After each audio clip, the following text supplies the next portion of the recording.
धर्मेंद्र और वसुंधरा की एक जवान बेटी थी जिसका नाम पायु था। ये लोग बहुत गरीब थे। पायु का बाप बस अपनी अय्याशी में लगा रहता। उसे अपनी बेटी के लिए तनिक भी चिंता न रहती।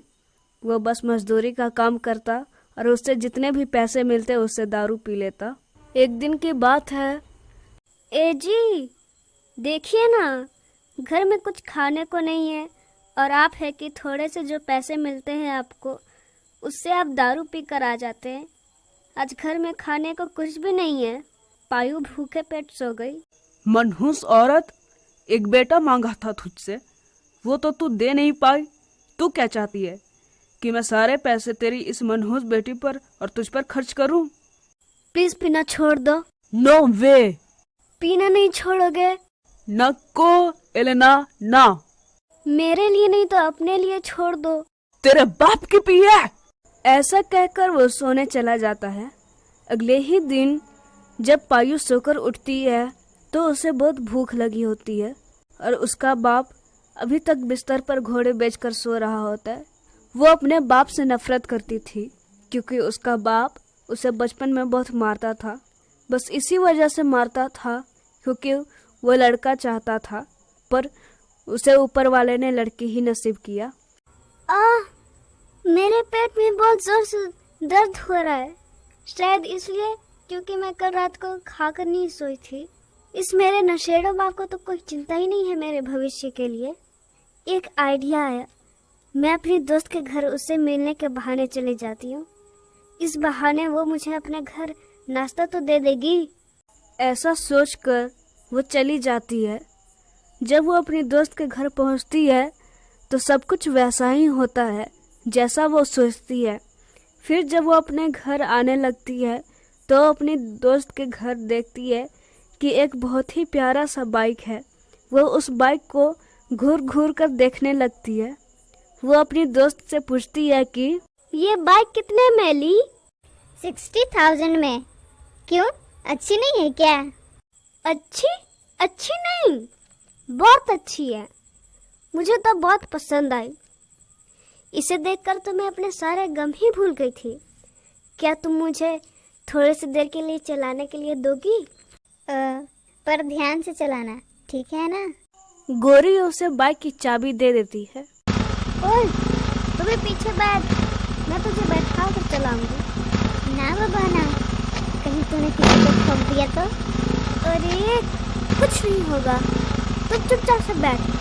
फिर गोरी डरते डरते बैठ जाती है। पायु बहुत ही स्पीड में बाइक चला रही होती है।